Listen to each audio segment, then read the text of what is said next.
Hello, everybody. It's me, Peppermint. And I'm Hugh the historian. Yes, you are. And we are so excited. Welcome back to another fabulous episode of Queer 101. This Our is the Pride podcast edition. Oh my God, it is the Pride edition. It is Pride the edition. one. It's true. This is the podcast where we get to talk about honestly anything we want to talk about. But it's very closely related to queer history because these are two subjects that interest us immensely. Isn't that right, Hugh? Mm-hmm. We do this because we love it.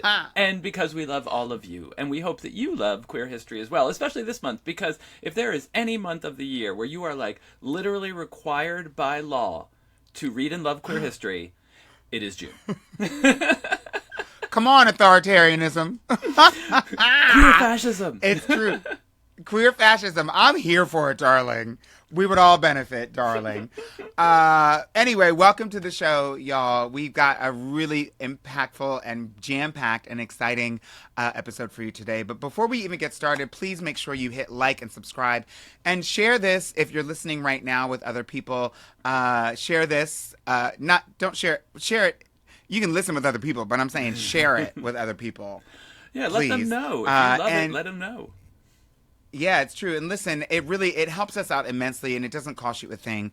It would really be great if you just click subscribe if you're listening to this and share this with somebody that you know isn't subscribed, because we want to get as many subscribers as possible. Share it with anybody that you think is interested in human beings and history or the future or the present or the past. Or books. That's or pretty us. much everybody. Yeah.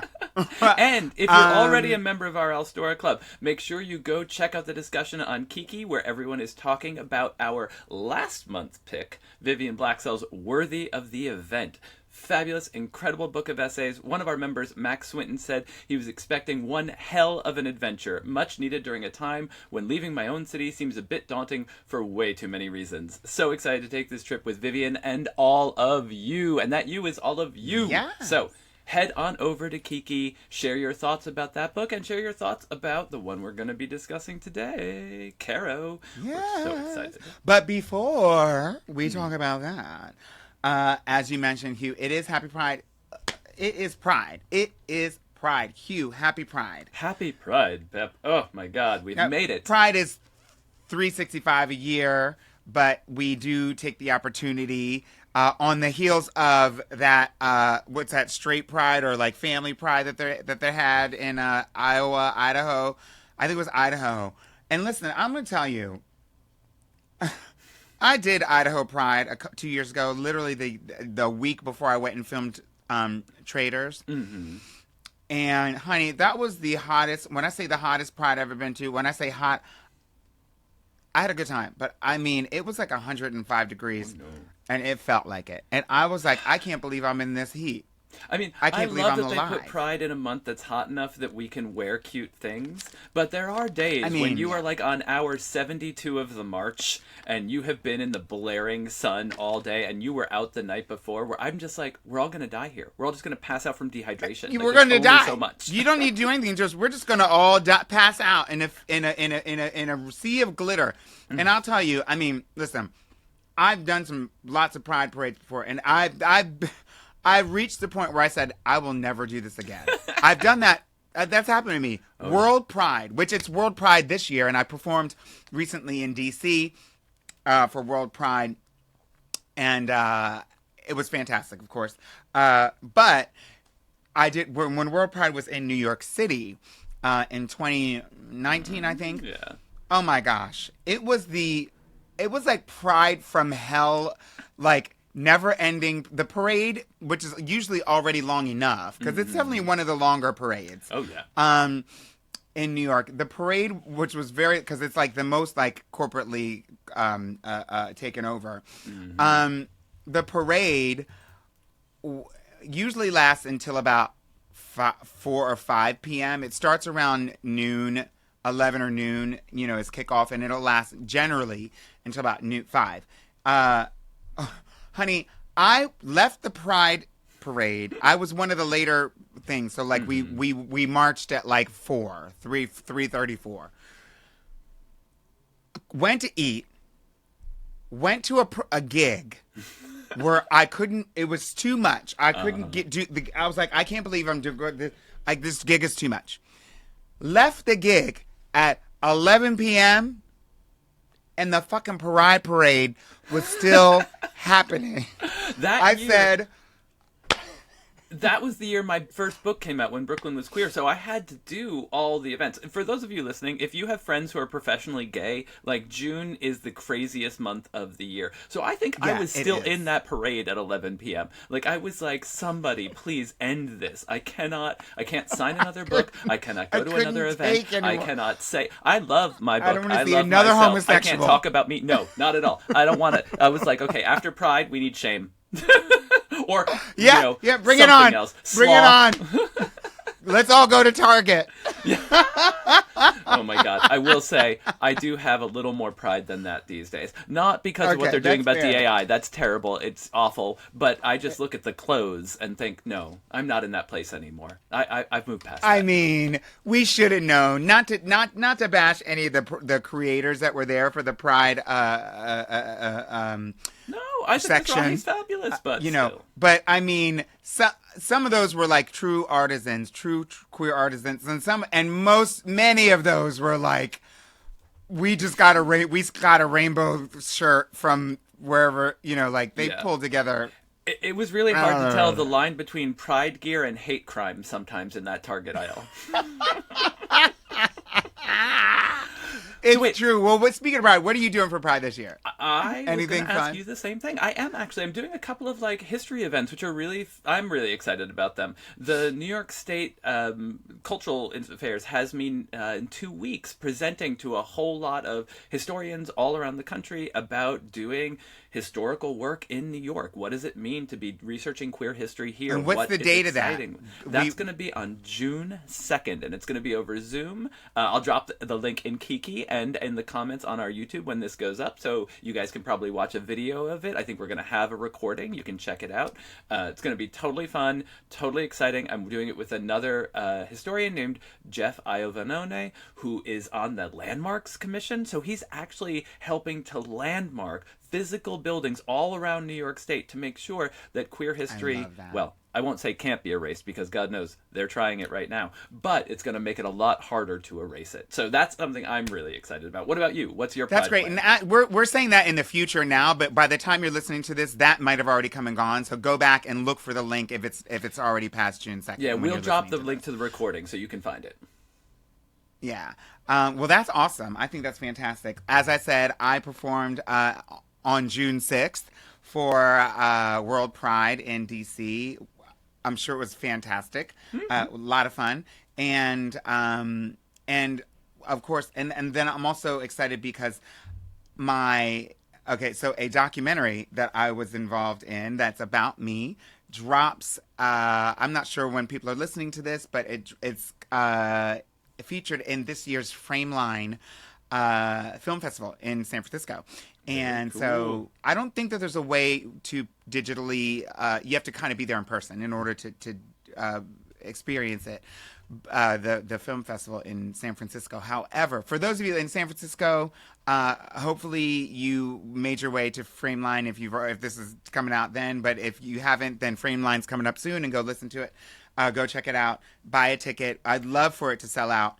And then, of course, I'm coming back for New York Pride weekend. I'm doing Pride on a boat. It's called the Love Boat, and a friend of mine who's also my chiropractor is running in his answer to the administration's new initiatives to get rid of gender affirming care and HIV services, removing funding for those things, which means people are going to lose their health care and their HIV services.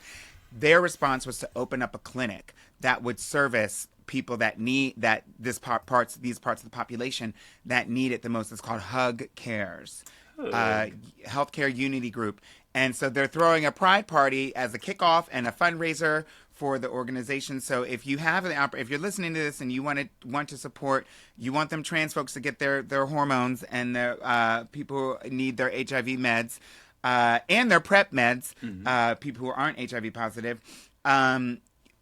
please support, because, in times like this, when the state is taking all the services away from us, we have to like get them from elsewhere. Yeah, we got to And depend I don't on each want other. trans people going back to that back alley getting silicone. No. Give What a are you gonna hug say? to Hug Care. Make sure that doesn't happen. It's all about what we do for each other. I mean, that's, I think, the best part of Pride, right? Is like how we turn out for each other. It's not the corporations. It's not the rainbows in every fucking bank, right? But it's seeing the community come together, make events for ourselves, share resources, share money. But I got a question for you. Yes. When June is over, when that, next day rolls around, July is here, we all turn into pumpkins. What deadly sin should we celebrate next? We've covered Pride. Do we do wrath? Do we do sloth? Is it lust? What's July? I mean, lust is definitely I'm okay with. I feel like it's like it naturally wants to be gluttony. Oh yeah. Because you no longer need to look cute after Pride has passed. So you can, yeah. And like we go, you like. Yeah. I don't know what I'm doing, but no, it's like eating it all up, and then it's like then we go into hibernation. We can rest for the rest of the summer. We have our gluttony. The rest of the summer, yeah. So I think gluttony, but like, I don't know. God, that reminds me of a terrible scene from A Nightmare on Elm Street, where they were it was one of this it was a deadly sin. I'm not sure what it was, but there was this woman who was like a model, or she probably had eating disorders for sure. She did. And it's terrible. Actually, I don't want to talk about it. Cut. God, we're not going to talk about it. Erase that. We do need to talk move about it though. to something else. What we're doing for the rest of the year. We've got a bunch of books coming up that people should know about on your radar. If you are listening and you are not part of the club, these are the books we'll be talking about in coming months. If you are part of the club, this is what's about to be delivered to your house. In July, we're doing All the Parts We Exile, incredible memoir by Rosa Nozari. Really beautiful, moving stuff. In August, we're doing Sexual Evolution, Nathan Lent's book on the evolution of gender, sexuality, and desire across the animal kingdom. And in September, we've got a really special one. Yeah, show it. Marsha by Tourmaline. Ugh. I'm excited for this one, and I'm so jealous you already have a copy.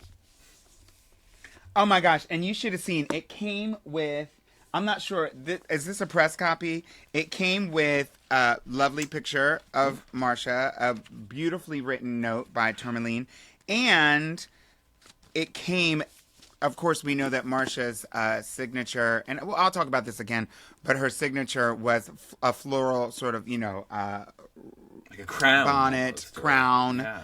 And it came with all these beautiful flowers in the package. Honestly beautiful. Do we need to make our own little floral crowns for September? Is that a little look to go with the interview? Yes, I think we should. That's what we'll do come fall. Yeah. It will be harvest season, of course. Exactly. A way to hold on to summer. Anyway. Yeah.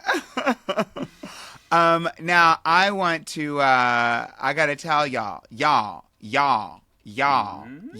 Let us today, we are finally at the moment we are talking about today's book, right here, right now.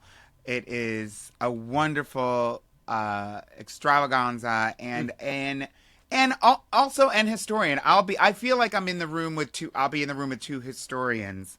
Now listen, three at this point with your documentary. I mean, you are making history, so. Okay, I mean, it took 10 years to damn do. But today we are talking with Caro de Robertis, author of So Many Stars, an oral history of trans, non-binary, genderqueer, and two-spirit people of color, which is our June book club selection. Of course, we're talking about our book club over on alstora.com. If you're listening to this and you don't know what that is, I don't know what you're doing, but you need to go on over and join the book club so that you will get a book a month. And along with that is an interview that's over on Alstora. It's a full interview, but we have a snippet for you that we'll play in just a second. But I got to tell you, Caro de Robertis doesn't just write, they conjure. So Many Stars is filled with poetry, prose, spells, and spirit, calling in our ancestors and dreaming up wild queer futures. And honey, do we need it. I love that. We picked it up for pride. We picked it for pride because it's bold, it's sacred, and it's uncontainable. And exactly the kind of brilliance that this world just can't silence, because they are trying to silence it, as Hugh alluded to, as you alluded to earlier, Hugh. That is why we need this book. I mean, right? Like in this moment, for that reason. And can I share one of my favorite little parts from it? Are you down? 100. Okay. So this is from an interview with Crystal Mason. The book is full of all of these incredible ancestors and interviews with them interwoven into these chapters that are thematic. And so we get little snippets of each person. And this from Crystal is in the chapter called Horizons. But Caro also pulled parts of it out for the introduction because it is such an incredible quote. We wanted to share the whole thing. Crystal says, "When new things like they, them pronouns come up, new queer language, I get excited about it because I feel like that's a movement. I'm a forward looker. I know history, but I don't love history for the looking back. I like history for its implications for the future," which I think is so much of what we're doing here, too. Do you know? It's like history as a guide for where we're heading. And so Crystal says, if you lay under a night sky, not in the city, out in the woods somewhere, you see the sky full of stars, so many, and you know there are so many more that are not even in your sight. I think about all those stars as possibilities. New worlds and new understandings also create possibility, which translates on a very micro level to there might be one less person who feels alone. And that to me is the whole game of this book, right? It is like these incredible stars, so many of them, and we get these little snippets and we get to relate to them one-on-one, and it gets to give us our past and our future. So for me, that was like really what the book was about. Honestly, I mean, there's so many. This book comes with so many more quotes because there's so many contributors to the book that are being interviewed and so many historians. And I just think there are probably a lot of people who normally would not have been talked to or had their legacy recorded, let alone asked to contribute. And this is my assumption. You know, they could have all been interviewed for 1,000,000 books. But one quote that I really loved is, what is it like to experience your, this is from in chapter 8, I think. What is it like to experience your gender in childhood in a culture where absolutely no mirrors or language exists that reflect who you are? What was it like for people of color to come out and to defy gender norms in the 70s, 80s, and 90s? How do BIPOC and queer... No, this is from the intro. BIPOC and queer and trans people seek and weave community and chosen family in the world. And I think that really hit me, that they were, laying this down, because this is exactly what we're looking for today. And I know, it feels like it was just yesterday that we were like, oh, there's so many queer TV shows and so many LGBT, and now we're seeing these types of things be stripped away. And I'll go into it a little bit later when we get Caro on for the show. But now listen, if you're listening to this now, the treat is, if you're not an All-Star member and you haven't had the opportunity to listen to the entire interview, here is a snippet for you right now. Yeah, we're sad for you, but here's a clip right now, our favorite part of the interview.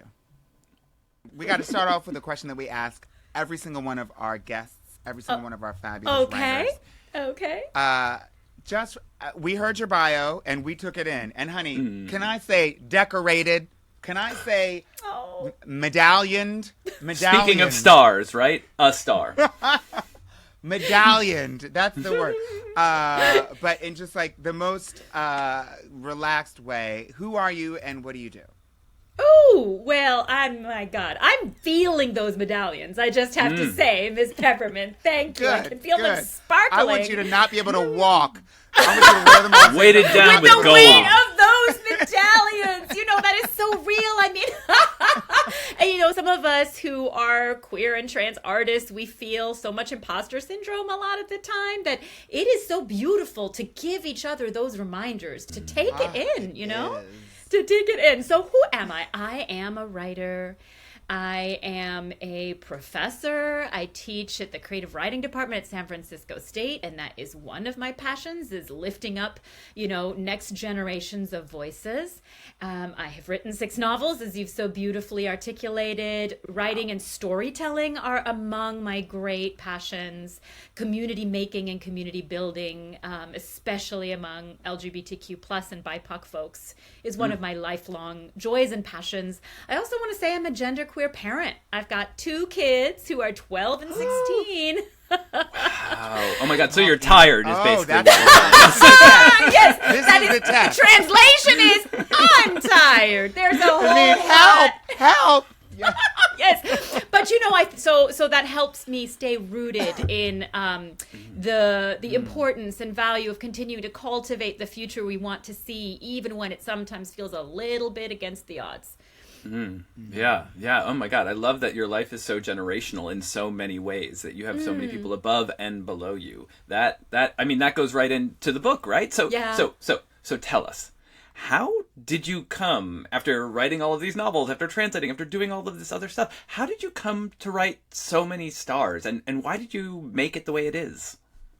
So I actually was offered a fellowship kind of out of the blue by this incredible writer and MacArthur Fellow, Jacqueline Woodson, who received funding for a project that would bring together 10 writers across the country to gather oral histories of people of color, elders in particular, elder generations, before those stories get lost.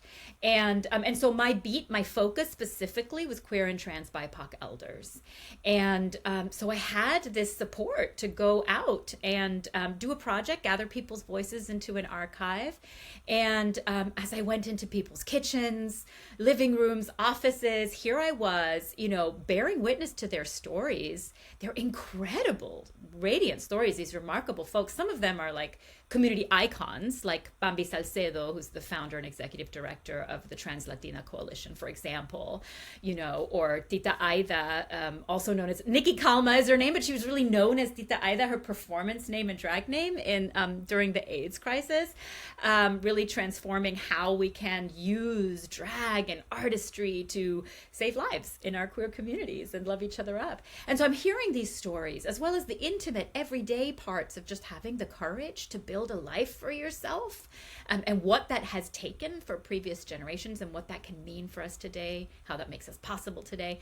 And I was just so moved and so floored and so honored to be bearing witness to these stories. And the original project was to make an audio archive, but I couldn't help but feel really passionate about trying to weave them into a book. I love that, because I think it brings so much together. Yeah. It really does, and that makes a lot of sense. So how much of the interviews are in the book, or is this just a small, 10%, or is it nearly everything you set out to do? You know? It's 2/3 of the narrators. So the original project was 30 narrators, and it was sort of LGBTQ plus elders of color. And then I made a decision as I was doing the project to focus primarily on trans and gender nonconforming elders of color. And so 20 of the 30 narrators fit that. And the others are all also really marvelous activists, lesbian, gay, bisexual folks.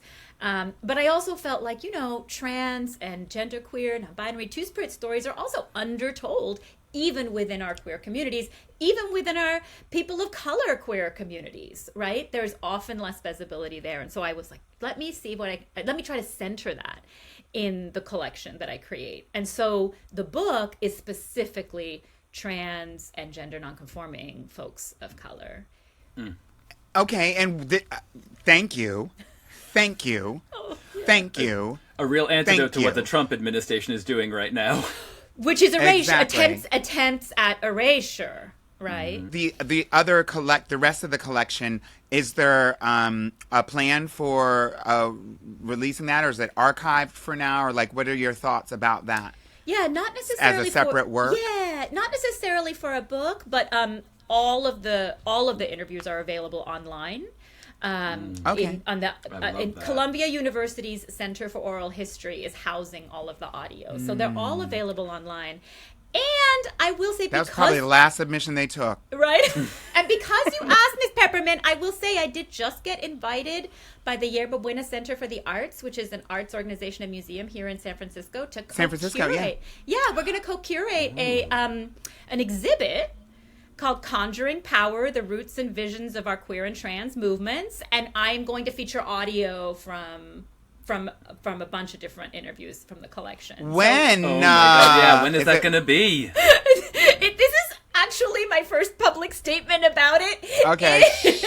Yeah, You no, are it's hearing exciting. it for the We got a first while. time. I know. Conjuring Power is going to open in the spring of 2026 in San Francisco. And it's co-curated by myself and one of the narrators of this book, Tina Valentina Aguirre, who God. is like a longtime artist and activist. I love that you're doing Wow. that together, because I think so often, like, history makers can treat the people that we talk to and talk with and talk about as, like, subjects, but not equal partners in the creating of history, and that is so important, to give that kind of power, to share that kind of power. Yeah. And I think one of the questions we were wondering about is, like, how exactly did you choose these elders? How did you find them? How did you relate to them to get, how did this come about? Yeah.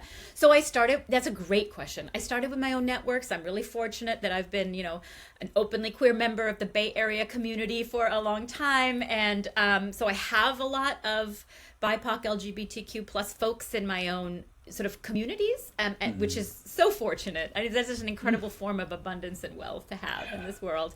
And so I asked folks if they knew of any people who, were elders that they're connected to, that I should speak to. Every time I interviewed a narrator, I said, if there's anybody that you know that you feel should be part of this archive, please let me know and I'll consider them as a candidate. And then, of course, I also did my own research and reached out beyond my own networks as well. So Bambi Salcedo, for example, is someone that I was not personally connected to. But, she's this, incredible icon and community leader. And I was just thrilled that she said yes. And then I tried to, make sure I had balanced representation to the best of my ability, So, doing the legwork to try to build what I could of sort of as much as possible, kind of a balanced mosaic or picture of the broader story, right? Each one of these people has this incredible, intimate, powerful story of how their lives moved through history and shaped history. And they're also part of this broader epic story, which is like how our people, how our communities have made their way and made incredible cultural innovations to make our own lives and also cultural expansiveness more possible in this world. So, yeah. Ooh. Oh my gosh, wasn't that great? It's Cara's such a incredible. great conversation. Yeah. Yeah, I it's just super love great this. conversation. Listen, going over to alstora.com, please go ahead, join the book club if you haven't. If you are a member, join us on the Kiki. Watch the interview with Caro de Robertis in full. It's very juicy. And if you're not a member of the book club, pick up a copy of this book, which you can also get on alstora.com. But if you are a member of the book club, you're already in the club, darling. Yeah, and hop on over in the Kiki and let us know about your queer ancestors. Who are they? Where did you find them? Are you still looking for them? We want to know. We'll see you there. That's true. Now, if you're listening to this and you're not a member, then you're not going to be able to hop over to that Kiki. So you can leave a comment right now. Let us know some of your favorite parts of this, some of the books that you want to read, some of the stuff, just keep the chat going. And tell us what was your worst experience with Pride, because I want Pride horror stories. That's what I want. Anyway, thank you so much for. It's true. Oh my gosh. Okay. Okay. That's we'll see the cue. you over there. Listen, y'all. Thanks so much for tuning in to Queer 101. Make sure you join us over on Our Store for the larger conversation. Don't forget to subscribe. It costs you absolutely nothing. And we will see you in the next video. Yeah, we'll see you next month in Gay Gluttony Times. Bye, everybody.